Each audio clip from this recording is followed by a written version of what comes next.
Welcome to Expedition Networking, a special segment of the Networking RX podcast. I'm Frank Agan, founder and president of AmSpirit Business Connections and your host for this program. For those of you who are familiar, on the Networking RX podcast, we share information and have conversations with experts, such as authors, researchers, and social scientists. And all of these programs are aimed at helping you learn how to become better at building professional relationships and understanding why they work. In this Expedition Networking segment, however, we're going to bring on successful entrepreneurs and unique professionals and explore their networking adventure and learn how they used relationships to create lasting success.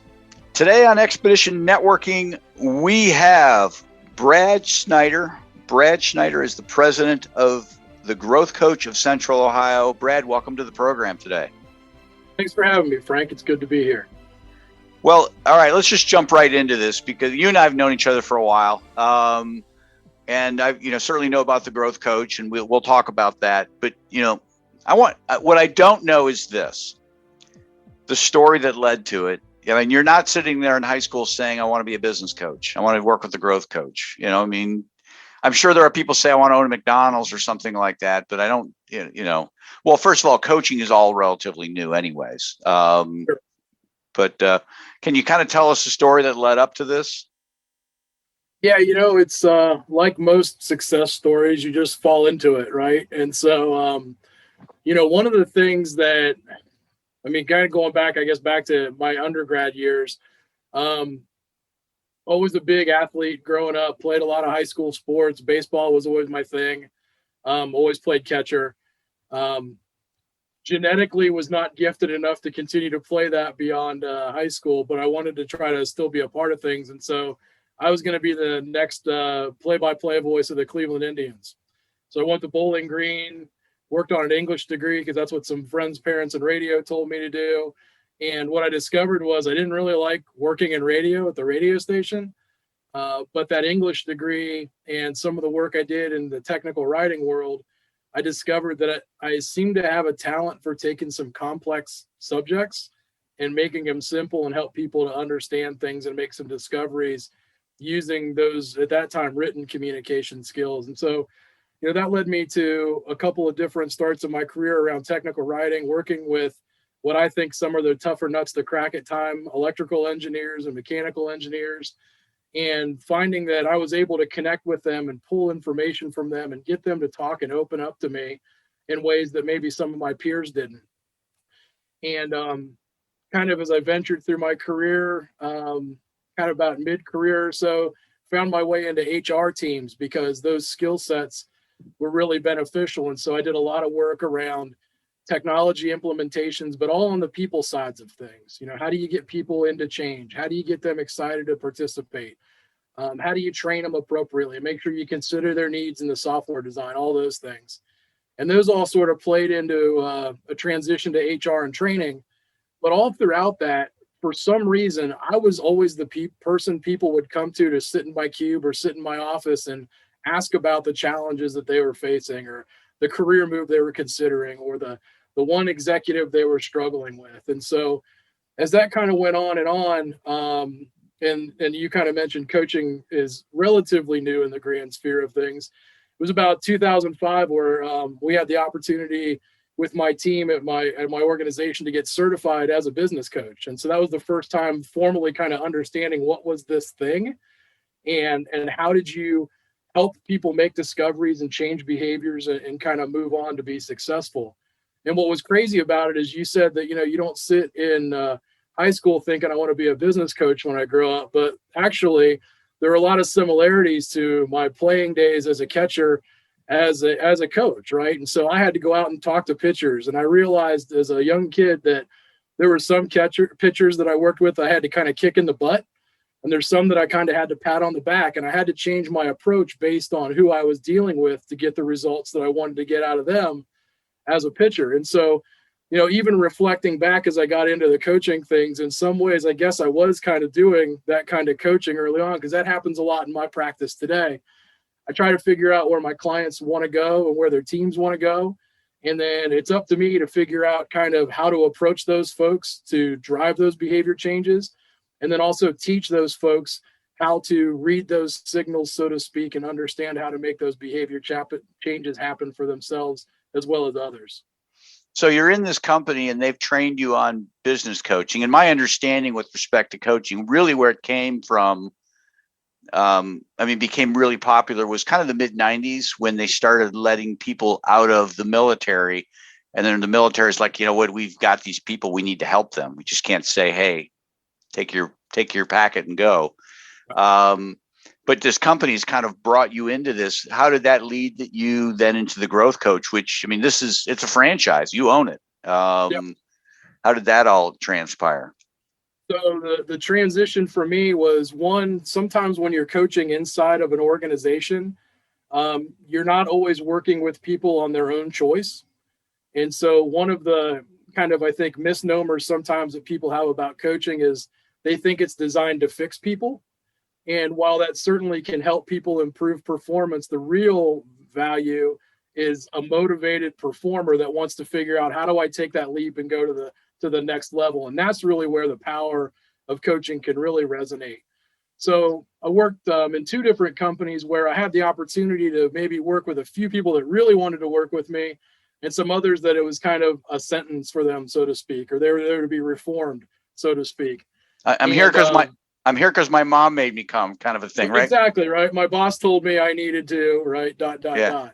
And so, along with that, plus all the other corporate challenges I think a lot of us face that end up turning to entrepreneurship, not just control of who I got to work with, but the type of work that I wanted to do.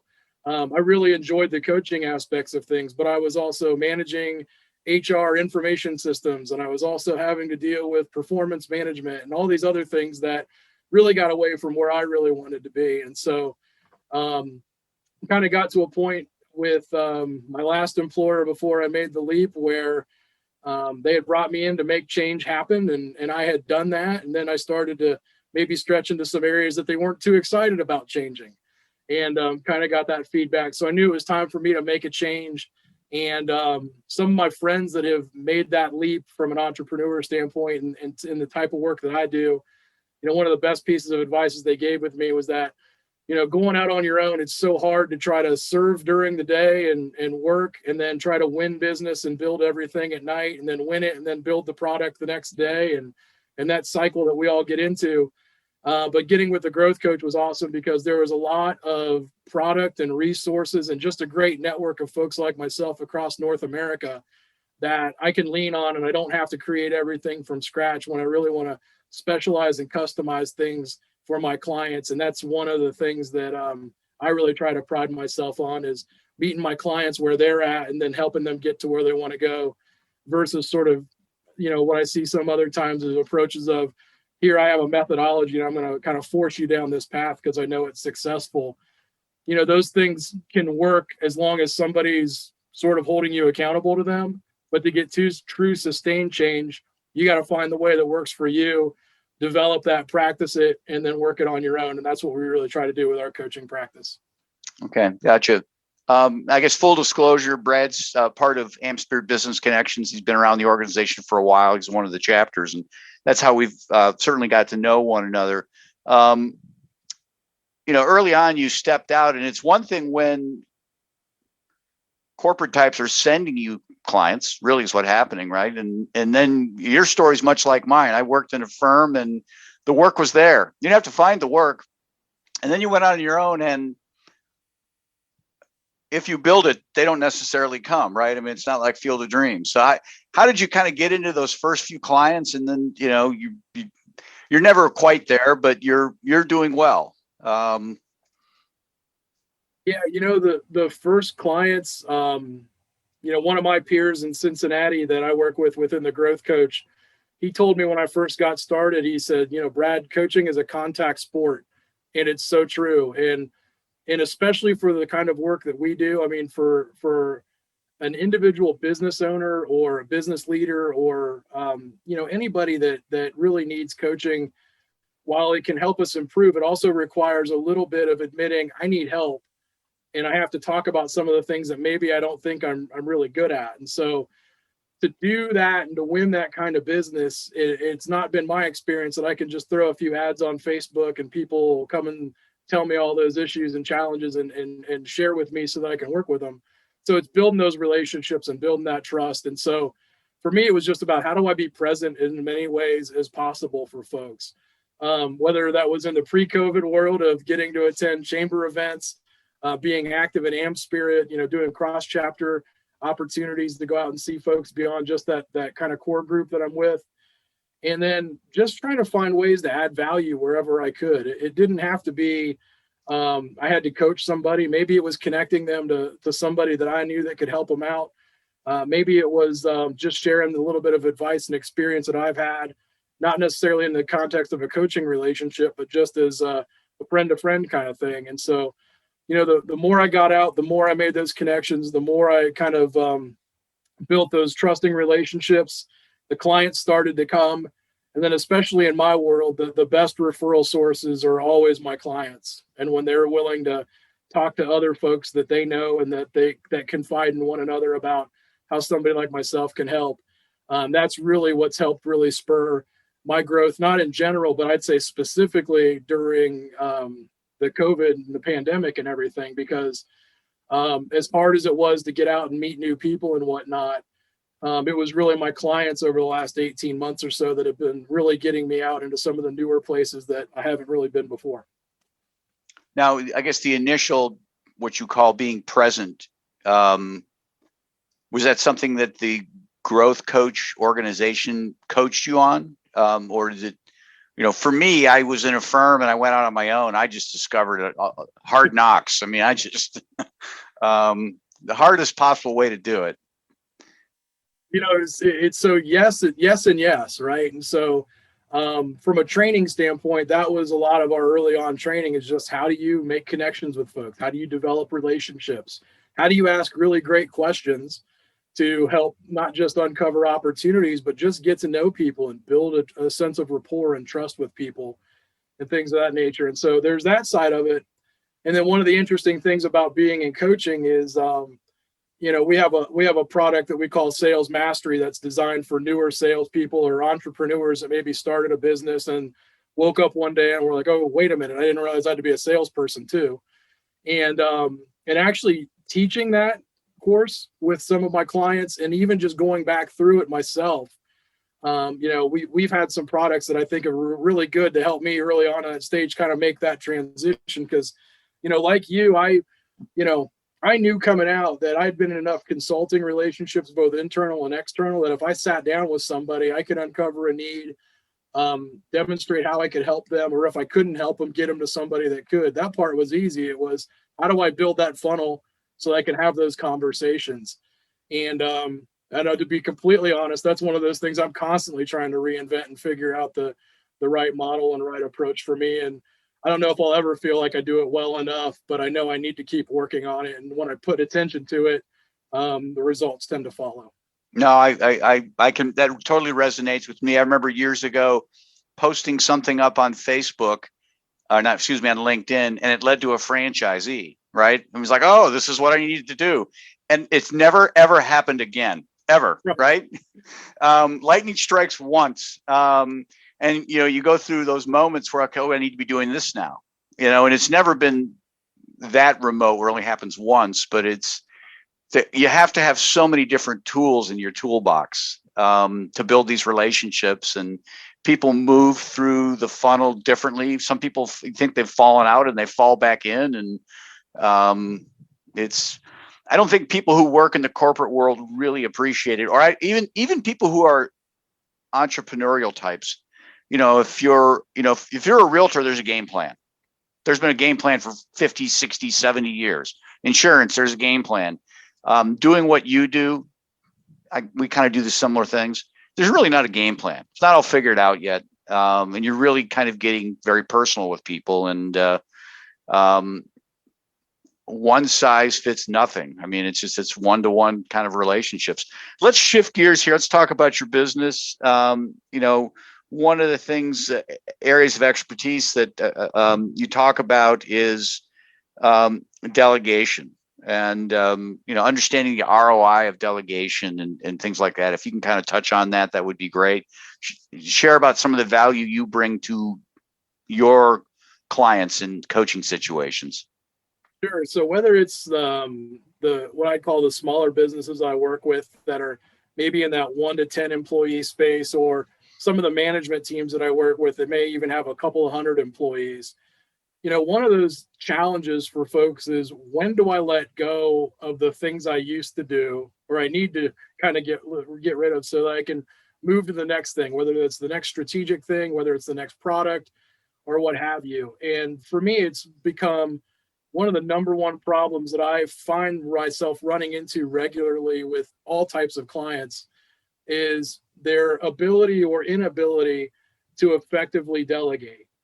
And there's a couple things that I think that kind of come to mind with that are typical challenges. And I think the first thing is the literature when I was getting my leadership teeth and growing up a little bit was all about how to avoid the micromanaging, right? And I think we've all had those experiences where we've been micromanaged before. But one of the interesting things that I've found in delegation, and this is true of me as well, and we were just talking about getting started, right? And even for you, Frank, if someone early on when you started out on your own could have been very directive with you and told you exactly what to do to be successful, and was kind of maybe over your shoulder a little bit the first time before you did it, you probably would have appreciated that, right? Yeah. Yeah.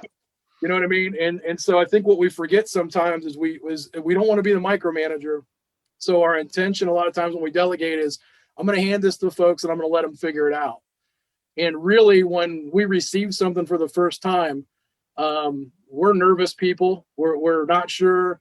And, the number one answer to any question when an employee is asked by their boss, do you understand? The number one answer is yes, right? I'm not going to announce I don't know what I'm talking about. Sure. I'm not going to tell you I'm not sure, right?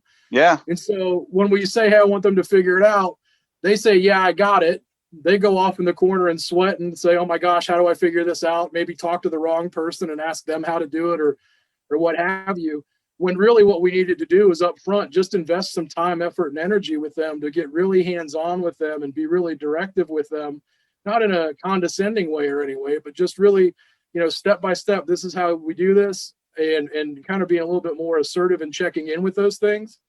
And when we can maybe fight that urge and allow ourselves to micromanage with folks, especially when they're doing something for the first time, and do that kind of early on, you'll find that they'll kind of take off and bloom from there. And then you can back down to being more of that supportive leader along the way. And so, unclear expectations and not enough kind of hands-on support, I think ultimately give delegation a bad name in terms of bad experiences people have had and where they hesitate doing it, and trying to hand off some of those more important things that still need to get done, but maybe need to be done by somebody different. So then what happens is that owner or that leader holds on to those things.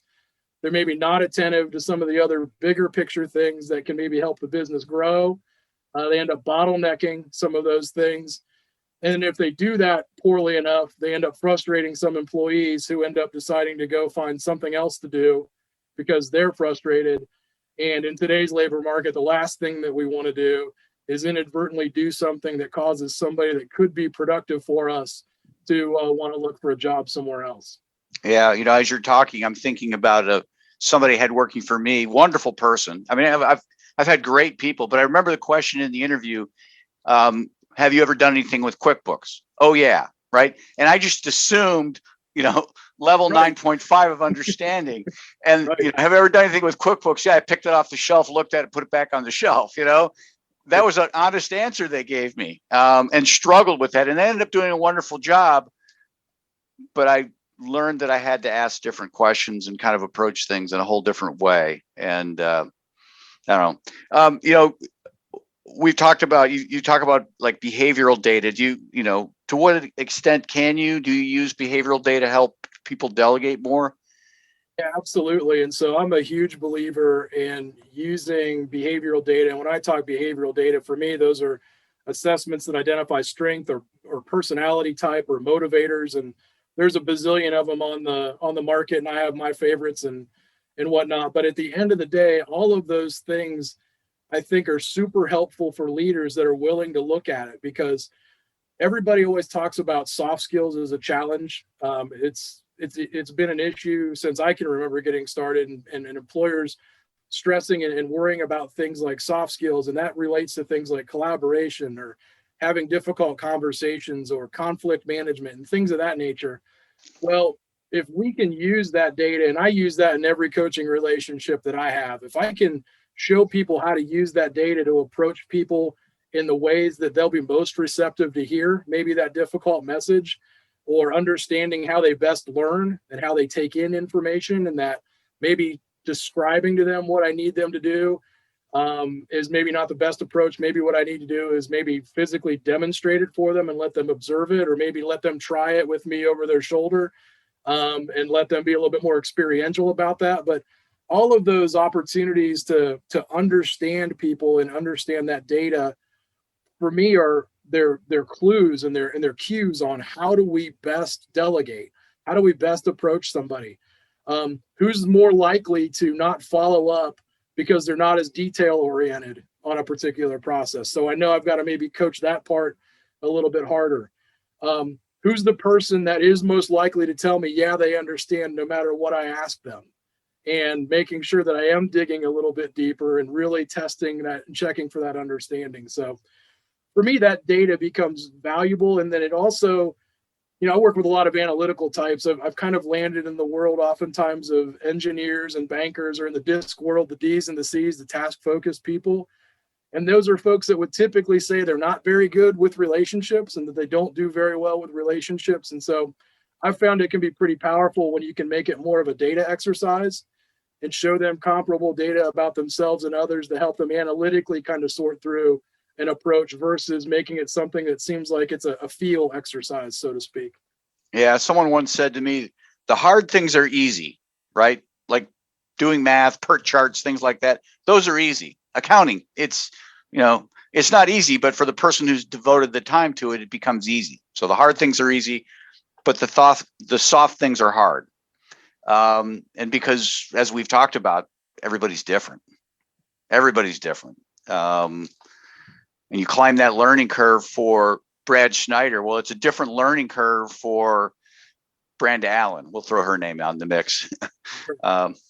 But yeah, it's that, and it's experience sets too. I had a client not too long ago who was a CFO, and she was super stoked because she finally convinced their organization to invest in an ERP system, and they were finally going to get out of the spreadsheet world that they've been living in. And she went into her top lieutenant, who does an amazing job for her, and told her all about this. And that woman that worked for her was really down and depressed for a couple days. And we were talking about it in a session, and I was like, well, where'd she join you from again? And she named the name of the company. I was like, do you know why she left there? Because that's a pretty successful place, right? And and she's like, well, yeah, they actually ended up doing some downsizing. And I'm like, well, why did they downsize? And she said, well, when she interviewed with us, she told us that they'd put in a new system.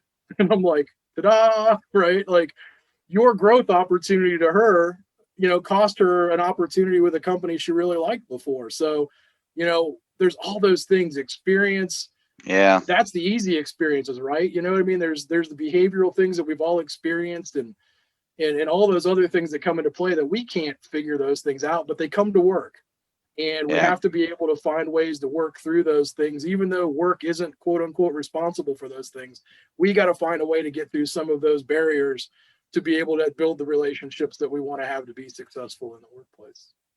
All right. I appreciate your time. Best way to get a hold of you, through your website?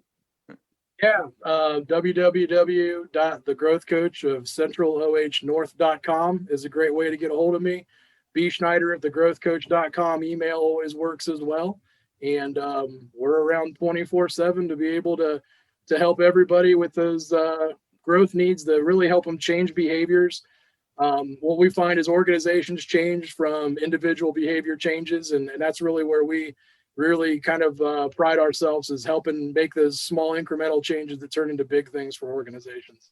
All right, I will get the I'll get the website link in the show notes, so they can find your email through there. Again, thank you for your time today. I really appreciate it, Frank. Have a great one. To wrap things up, remember, we're looking for some enterprising business types to join our team as franchisees of AmSpirit Business Connections. Our franchisees work with entrepreneurs, sales representatives, and professionals in their area to help them become more successful through networking and the exchange of quality business referrals in a structured weekly morning meeting.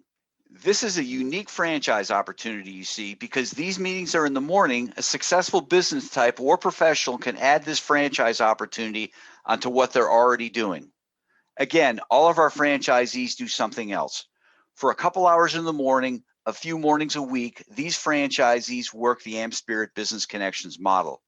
The rest of the time, they're attorneys, accountants, realtors, coaches, and consultants of various kinds.